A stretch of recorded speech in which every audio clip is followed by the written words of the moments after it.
So,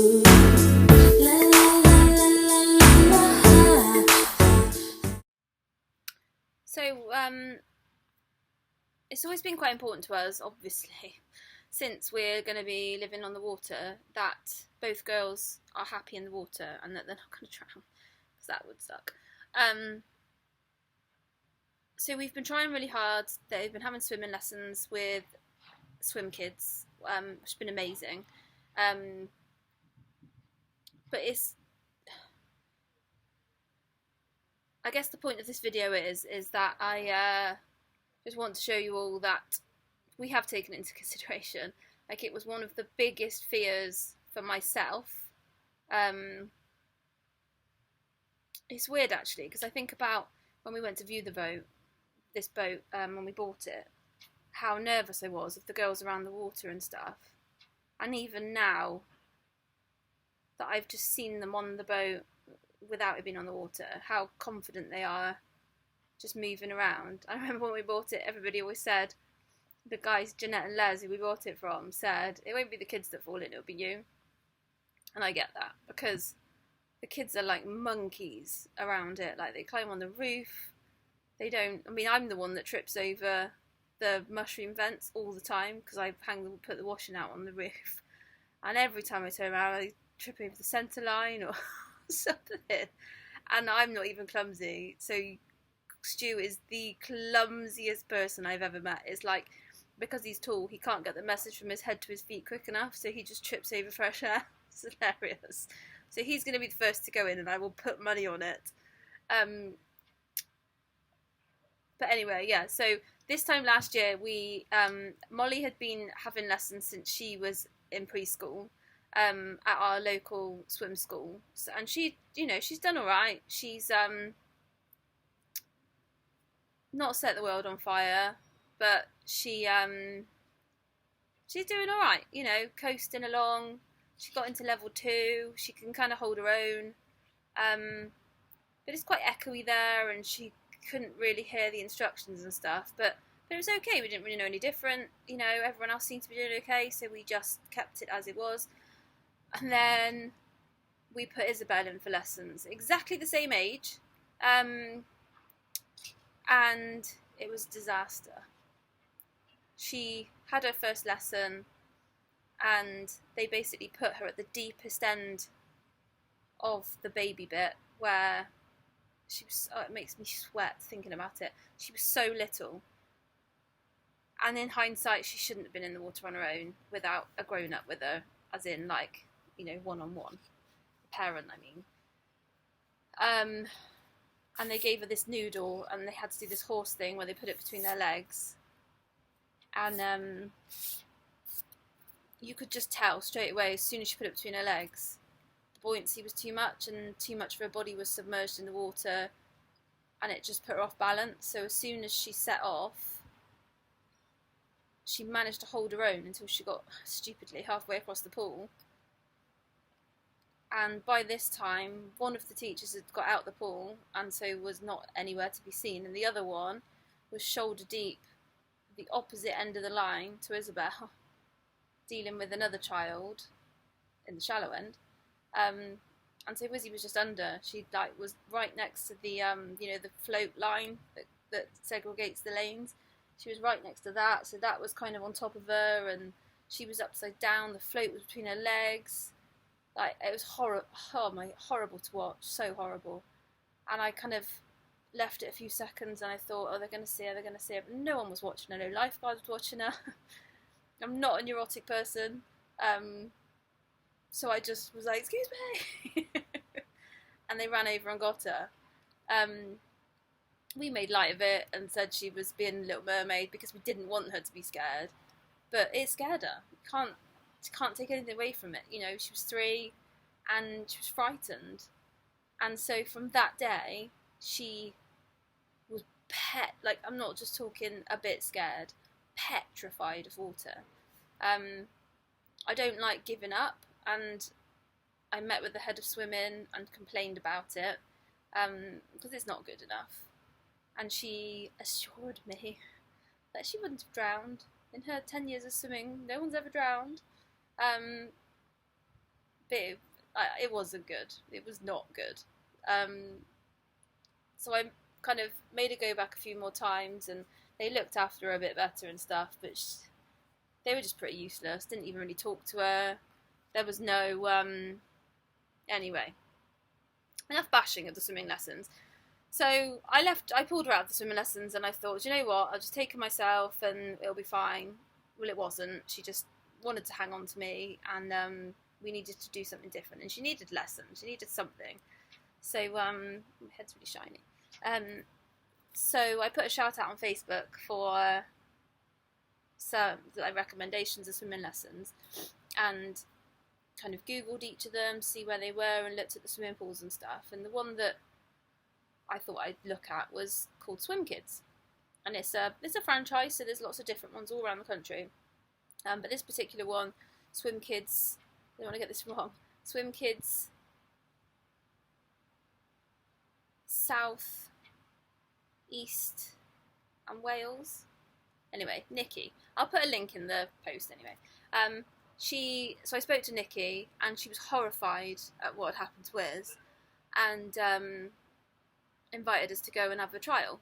So we took Whizz in. I actually went in with her the first time, and Mollie did her lesson.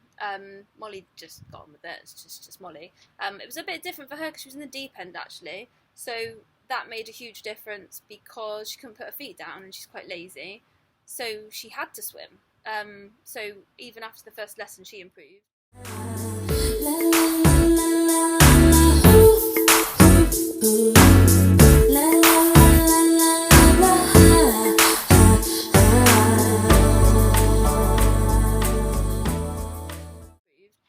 But Whizz just cried and cried and cried. And if you could measure the tension in her muscles, it was high. Like, she was like a robot basically that was rusted over. Oh, bless her heart, like she must have just been beside herself. But Nikki was amazing. I didn't make her do anything she didn't want to do. Like, we didn't go underwater with her or anything. We didn't do anything. It was very much her just getting comfortable in the water. But she was stiff as a board. So the second week her dad took her, and she still cried, but she was better. I think that she's just more clingy with me. I think that's quite standard with mamas. And then she finished her first term and cried every week, but it sort of got less. Every Sunday morning when she'd say, what we're doing today, we'd kind of be like, oh, swimming. And she's obsessed with, she calls it the big pool and the little pool is the pool that she can go in the little pool and she can stand up. But this isn't the big pool and the little pool, it's the swimming lessons. And then she'd cry again, and she'd cry all the way there, and then you'd see she'd go into the changing room with her dad and come out, and then she'd sit on the side, and her lip would just be quivering. And it sort of got less and less, it sort of went from a stage where we thought it was never going to get better, and then suddenly it just started to get a bit better. And then she finished her last term and started this recent term, which she's only had 3 lessons. And literally, I cannot tell you the difference. Like, we had a lesson in which was really good, and then there was a week off swimming, so we went to a swimming pool as a family, the 4 of us, in the big pool. So she could go she could only just stand up in the shallow end. But my goodness, like, she was putting her head underwater. She kept wanting to swim to me, swim to her dad, swim to Mollie. She wanted to go underwater and see Mollie underwater. Just totally different kid. And then she had her other swimming lesson yesterday on Sunday, and that's what lots of the footage that is on this video is just her yesterday, and she is unreal. Like, so that putting the noodle between her legs, now she's like swimming with it.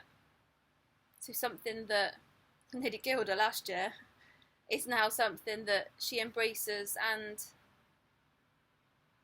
is doing really well.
weather's been beautiful in the UK at the minute, so we're not on the water until Friday. 4 days left. So we decided that it was a good idea to take the kids in the river, just so that it's not a thing. So if they do, I mean, they wear life jackets when they're anywhere near the water, but if they fall in, I don't want them to be scared. It's not kind of, because it's colder, it's different, you know. And Isabel calls it the dirty water, which is really reassuring. And we've been in kayaks and stuff on it, so, you know. But Mollie was well away, got in, swimming, had on one of those like buoyancy swimming aid things, and she just kept swimming around like a little busy bee. But Iz was not quite there yet. I think that she was a bit shocked at how cold it was. But again, with her, same thing with the swimming lesson, it was just a case of it's going to be patience, you know. She's talked now, because she hasn't done it, and actually their cousins went in as well, and so she was the only one who didn't go swimming. She thinks about it so much, plays it over and over, and then she talks about it excuse me, she talks about it in the car on the way to school, and so she wants to go in the river with her dad tomorrow after school, so we'll see. But I think she just has to build herself up to it, so that we'll see. Maybe it will happen, maybe it won't. But yeah, so just anyone, this is just a shout out to anyone who, you know, is thinking of living on a boat, and just the fear of being on the water and stuff. It's I mean, it's pretty important anyway as a life skill to learn to swim, isn't it? But obviously more so if you live on the water, because you don't want it to be not fun, that you're constantly having to like be like a brute. Don't go there, do this, you know. I want them to be comfortable so that, you know, they can climb around the boat and help us and do stuff, and if they fall in, they fall in, you know. I mean, a lady on a Facebook page that I'm on told me that her baby fell out of its sling into the canal when it was like a few weeks old. So it happens, and the baby's still alive. You don't really hear of deaths of children, and there are lots of boat families, so, you know, and it must happen all the time. So I feel a lot more confident about it than I did. And will be a lot more happy when I know that Whizz is happy in the water, as in the river as well. But yeah, it's just going to be, we've done a rehearsal of what happens if Whizzy falls in the river. So we do that all the time. So I shout splash, and then Mollie has to run and get the life hoop, and then she's got to run down to the river, and she either throws it to Whizzy or jumps in to help Whizzy get to it. And she's not allowed to let go, and all the time. And then Whizzy's got to lay on her back and shout help. And so we've gone through everything, you know. I feel like we've covered every base. If anyone's got any tips, that would be epic, because as with everything, we're winging it, using what common sense we have, and hopefully sort of getting it right. But only time will tell. And us being on the water on Friday, it's going to be the start. Like, we get off this dusty yard, and we get to actually start to live this life instead of just living in a glorified caravan on a dusty yard, which is epic. Can't wait.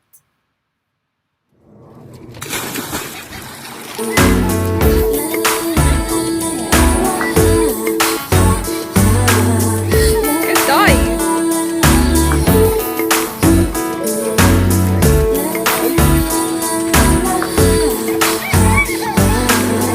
So who's going in now? Mollie? Come on.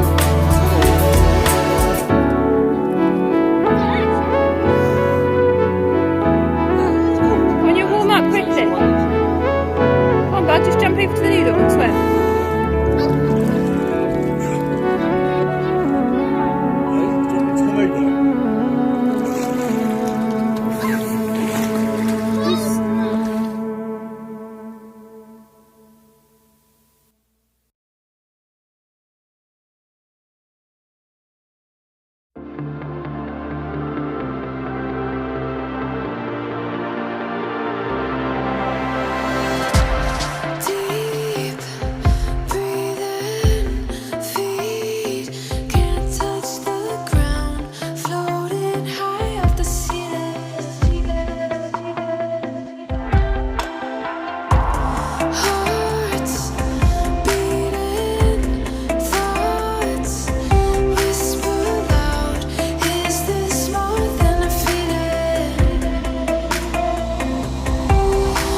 hands up as well, Whizz, okay? Is it?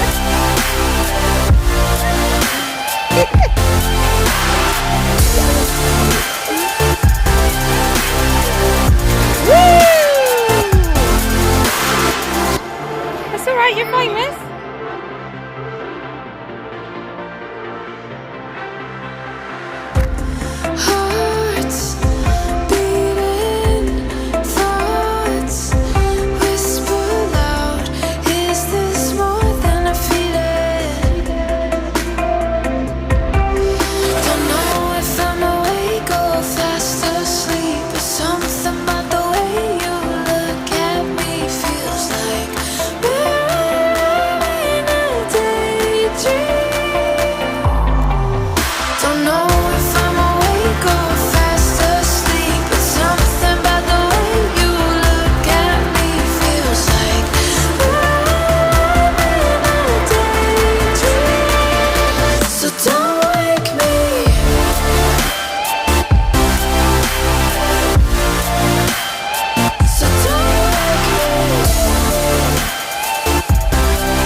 Ready? You can, you're in it, you're doing it. What? Something just jumped up. It's a fish, because we're in the river. Nothing's going to come near you because you're moving your legs. Oh, Mollie! What on earth? I guess that's... Mum, Wait, Mollie, swim. Swim off. Right, Mollie, can you all stop hanging off me? Go somewhere else. Right, you ready, Whizz? Yeah. Let go. Go on then. Alright? That scared me when that... Look at Whizzy! Wizzy! No, you're alright, you're fine, you're right here.